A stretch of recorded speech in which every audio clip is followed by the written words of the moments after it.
নৈতিকতায় পড়ছে এখন। হ্যাঁ, এখান থেকে শুরু।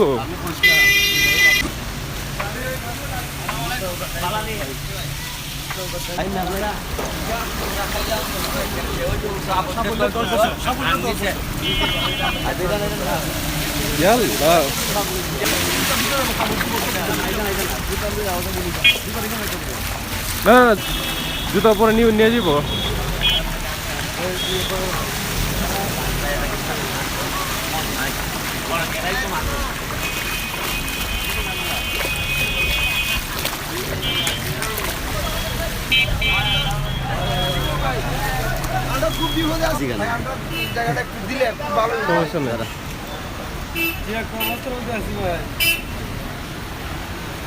লাইভ দিবেন না রেকর্ডিং?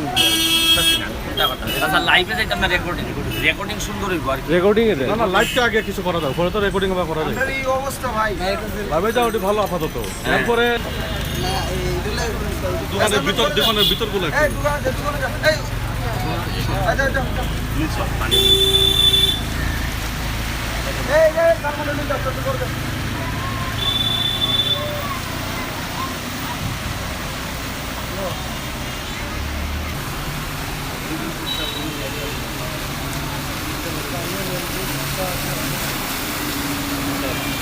সবগুলো দেয় নৌকা চলতেছে।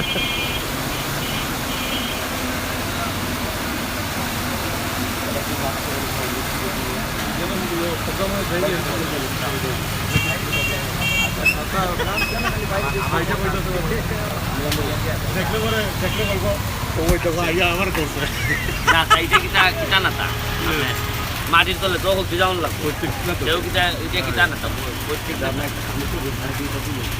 না। আমি তো পানি উন্নয়ন বোর্ডের সামনে দাঁড়াইয়া তুমি পুলিশের পানি সহ এরপরে আমি গুইরা পানি উন্নয়ন বোর্ডকে গুইরা আইমি না দোকানদার হলতে দাঁড়ো যে ভাই এই যে হবিগঞ্জ শহরের ভিতরে পৌরসভার মেয়রের বাসার উল্টা দিকের এই অবস্থা, যিনি সাবেক মেয়র, এখন বর্তমান মেয়ররা ভোট চাইতেছেন, তাদেরকেও জিজ্ঞেস করা দরকার ছিল যে কোন নৈতিকতা এরা ভোট চায়। এরা মেয়র হওয়ার আগে এরা কি করছে, মানে আমি আমার কথা যা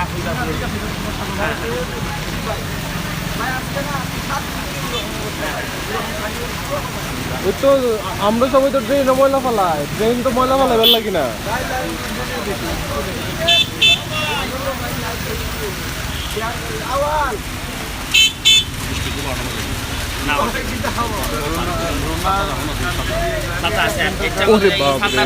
মোবাইল রেখে আমি বুঝতাম। হ্যাঁ এই জন্য তো আমি জিজ্ঞাসা করছি কালকে খেলোয়াড়, আমরা খেলোয়াড় কল্যাণ সমিতির একটা কি গেছে ক্যামেরাটা তো ভিতরে লাভ হতো না।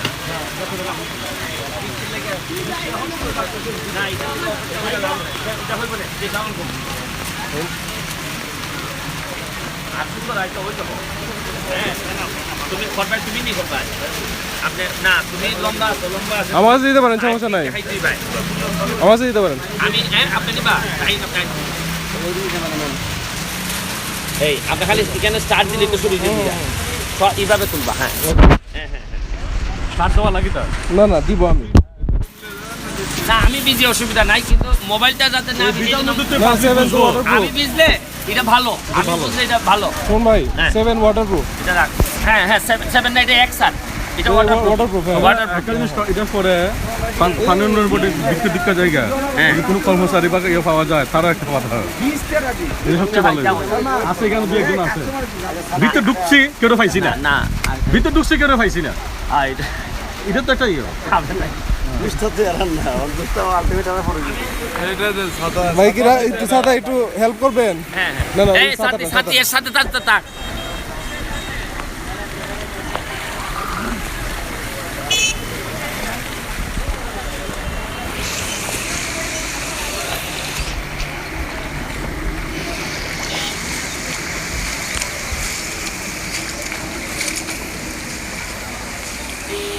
না আপাতত কেউ নাই, সাথে থাক। এখানে যাই না, আপনি এখানে যাই। মোবাইলটা রাখেন।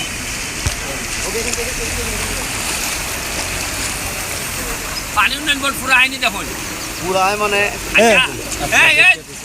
দোকানদার কাটা আছো, দোকানদার তোমরা ইন্টারভিউ দিবাই তো মোটামুটি মনের দুঃখ না বাড়া করে হইয়া দিবাই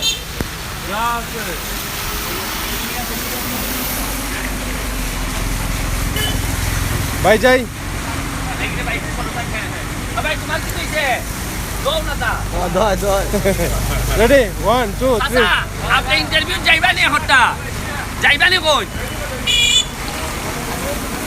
ভাই রেডি 5 4 3 2 1 হ্যাঁ স্টার্ট হ্যাঁ আমার লাইভে যারা জয়েন করলেন সবাইকে শুভেচ্ছা অভিনন্দন জানাচ্ছি আমি যে জায়গায় দাঁড়ায় আছি অনায়াসেই পিছনে আপনারা দেখতে পাচ্ছেন এটা হচ্ছে গিয়ে বাংলাদেশ পানি উন্নয়ন বোর্ড হবিগঞ্জ পানি উন্নয়ন বোর্ড নিজেই এখন পানির তলে আমি শুধু যে কারণে লাইভে আসছি আপনাদেরকে দেখাইতে চাই বাংলাদেশের বাস্তবতা নিজে যে পানি উন্নয়ন করার কথা পানি উন্নয়ন বোর্ড সে নিজেই পানির নিচে অবস্থান করে আমি হবিগঞ্জটার একটা স্টোরি আপনাদেরকে বলতে চাই হবিগঞ্জ জেলা এই হবিগঞ্জ শহরটা কিভাবে দিনে দিনে তিলে তিলে পুরা নষ্ট হয়ে যাচ্ছে তার একটা সামান্য উদাহরণ আমি আপনাদেরকে দেখাইতে চাই এই পানি উন্নয়ন বোর্ড এটা হচ্ছে গিয়ে পৌরসভার মেইন ফোকাস পয়েন্ট এইখানে পয়েন্টটা সব পুরা পয়েন্টটা হচ্ছে গিয়ে হবিগঞ্জের এইখানে আপনি দেখেন পানি উন্নয়ন বোর্ডের উল্টা দিকে এটা হচ্ছে গিয়ে এখানে হচ্ছে গিয়ে ব্যবসায়ীদের জায়গা আপনারা দেখেন আমার পা কোন জায়গা পর্যন্ত যাচ্ছে পানি উন্নয়ন বোর্ডের এখন ধরেন এই অবস্থায় আমি একজনের ইন্টারভিউ নিতে চাই দোকানের কে আছেন আপনি আছেন আপনার দোকান কোনটা এটা হচ্ছে কি ওনার দোকান কতদিন ধরে এইরকম আপনাদের পানি হইলেই পানি হয় যে আমাদের সাধারণ একটু বৃষ্টি হইলে এই ধরনের পানি জমে যায় সাধারণ বৃষ্টি হইলেই পানি আপনারা কি নেতৃবৃন্দকে বলছেন এগুলা না আমরা তো ওনারা দেখতেছেন বলার প্রয়োজন নাই মানে দেখতেছেন উনি এটা মেন রাস্তা সবাই দেখে এখন আশ্চর্যের বিষয় হচ্ছে গিয়ে মজার জিনিস আপনারা একটা জিনিস আপনাদেরকে বলি এই যে যে জায়গায় আমি দাঁড়াই আছি তার ঠিক পিছনেই অন্তত 300 গজের মধ্যেই হচ্ছে গিয়ে সাবেক মেয়র যিনি এই হবিগঞ্জের পৌরসভার উনার বাসা উনি প্রায় মনে 15 বছর মেয়র ছিলেন আমি আর উনার ব্যাপারে কিছু বলতে চাই না আবার নির্বাচন আসছে আমি দেখলাম জায়গায় জায়গায় যারা প্রার্থী তারা ভোট চাচ্ছেন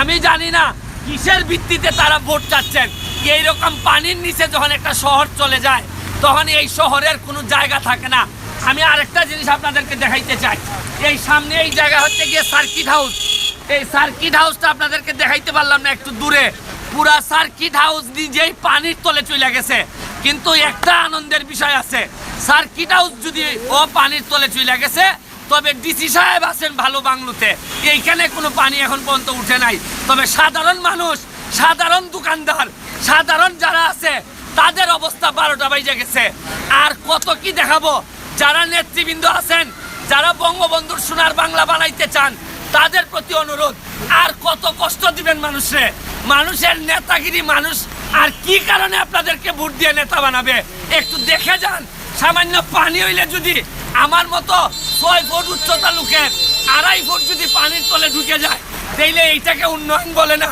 উন্নয়ন করতে হয় কলিজা খুলে এইরকম সময়ে মানুষগুলা দেখেন কি কষ্ট করতেছে আপনারা দেখেন এই মহিলা শপিং করতে আইছে ঈদের বাজার করতে আসছে তার অবস্থা দেখেন ভিজে কি অবস্থা হইছে এইটাকে উন্নয়ন বলেন আপনারা এইভাবে চলতে পারে না আমি এখানে আমাদের একজন সাংবাদিক আছেন জনকণ্ঠের সাংবাদিক আমি আপনারা জিজ্ঞেস করতে চাই তুহিন ভাই আছেন আমি আপনারা জিজ্ঞেস করতে চাই যে এই হবিগঞ্জের ময়লা হবিগঞ্জের পানি এই হবিগঞ্জের এই যে অবস্থা প্রশাসন এবং নেতৃবৃন্দ আমরা যারা দল করি আমাদের ভূমিকা আপনি সাংবাদিক হিসাবে কিভাবে চিন্তা করতেছেন আমি আসলে অত্যন্ত বিষয়টা দুঃখজনক এবং বছর পর বছর ধরে যে সমস্যাগুলো বিশেষ করে জলাবদ্ধতায় হবিগঞ্জের মানুষ চরম দুর্ভোগে এর মধ্যেই দেখা যাচ্ছে যে বছর বছর যারা জনপ্রতিনিধিরা আসেন এই জনপ্রতিনিধিরা খালি ভোটের সময় সাধারণ পাবলিকের কাছে যে বলবে যে একটা মাত্র ভোট দেন আমাদেরকে আমরা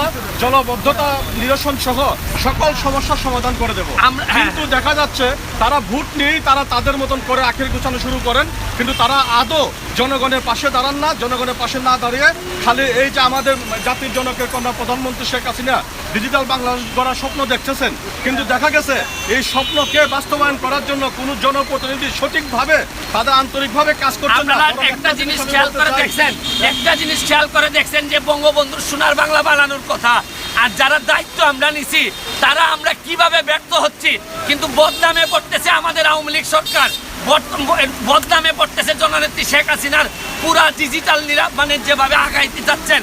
আমি এই পর্যায়ে আরেকটা জিনিস আমি বলতে চাই যে আমরা ছোটবেলায় দেখেছি যে হবিগঞ্জের খাল, হবিগঞ্জ শহরের ভিতর দিয়ে আমাদের বিভিন্ন ধরনের খাল ছিল, ড্রেন ছিল, যেমন এইসব খাল বরাদ্দ দেওয়া মাধ্যমে বিভিন্ন প্রতিষ্ঠানকে বরাদ্দ দেওয়ার মাধ্যমে পানি নিষ্কাশনের পথ বন্ধ করে দেওয়া হয়েছে। হবিগঞ্জ শহরে পৌরসভার ড্রেনগুলো সাধারণ পাবলিক প্রভাবশালীরা দখল করে নিচ্ছে, যে কারণে পৌরসভার মেয়র থেকে ধরে কোনো কমিশনাররাই তারা এই ড্রেনগুলো উদ্ধারের জন্য তারা কোনো চেষ্টা করছেন না। দেখছেন মেইন কারণ বেরোয় আসছে পুরাতন ক্ষয় নদী বড় বড় বিল্ডিং অট্টালিকা বানিয়ে পুরাতন ক্ষয় নদী দখল করে ফেলার কারণে পানি নিষ্কাশন পথ বন্ধ হয়ে গেছে। আপনি খেয়াল করে দেখছেন আসল কারণ বেরোয় গেছে। নেতারা যুগ যে সাজসে কর্তৃপক্ষের সাথে মিলে পুরাতন ক্ষয় নদী দখল করছেন, যার কারণে নদী পানি বের হয় না। ড্রেনগুলা ভরাট করে দিচ্ছেন, যে মাটিগুলা ছিল যেগুলা দিয়ে পানি যাইতো সবগুলা মিলে মিশে আপনারা এইগুলা দখল করার অভিযোগ আপনাদের বিরুদ্ধে আছে। তারপরও কিসের ভিত্তিতে আপনারা হবিগঞ্জকে সাজাইতে চান এইটা আমার জানা নাই। একটা সর্বশেষ একটা কথা আমি বলতে চাই, সেটা হলো যে হবিগঞ্জের যে যত জেলা প্রশাসক আসতেছেন, প্রত্যেক জেলা বর্তমান জেলা প্রশাসক মাহমুদুল কবির মুরাদ সহ সবাই কিন্তু জনগণের এই দুর্ভোগ একটা তারা এগিয়ে যান, কিন্তু তারা কোনো কিছু করতে পারেন না পিছনের রশি টানাটানির কারণে। কারণ ওইসব জেলা প্রশাসনের দখল করে রাখছে, তাদের চাপের মুখে জেলা প্রশাসকরা তাদের মাস্টার প্ল্যান কোনো কিছু আলোর মুখ দেখতেছে না। আমি এই পর্যায়ে আপনারা লাইভ থেকে বিদায় নেওয়ার আগে শুধু এই কথাটা বলবো, আর কত সবাই চলে সবাই মিলেমিশে আপনাদের কাছে আল্লাহর হস্তে চাই, এইভাবে মানুষের নেতা হয়তো হবেন কিন্তু মানুষের দোয়া পাবেন না। এইরকম নেতা হওয়ার দরকার নাই যেখানে আপনি চলে যাওয়ার পর মানুষ আপনার পক্ষে কথা বলবে না। আমি লাইভ থেকে বিদায় নেওয়ার আগে আবার আপনারা শোনেন, দেখাচ্ছি আপনাদের এইটুকু দেখাইয়া আপনাদের এখান থেকে আমি বিদায় নিব। দেখেন এই হচ্ছে কি আমাদের আজকের ঈদের শপিং। ঈদের আগের দিন বা বিদেশে যারা ঈদ করতেছেন তারা যাতে দেখেন আমরা কিভাবে ঈদের এই আগামীকালকে ঈদ এরা কিভাবে ব্যবসা করতেছে, এই অবস্থাটা দেখেন। এই দেখে আপনাদের এই অবস্থা দেখায় আজকের এই লাইভ থেকে বিদায় নিচ্ছি। ভালো থাকবেন, সুস্থ থাকবেন। এই জায়গাটা দেখেন একটু আবার সেই পানি উন্নয়ন বোর্ডে গিয়ে শেষ করতেছি।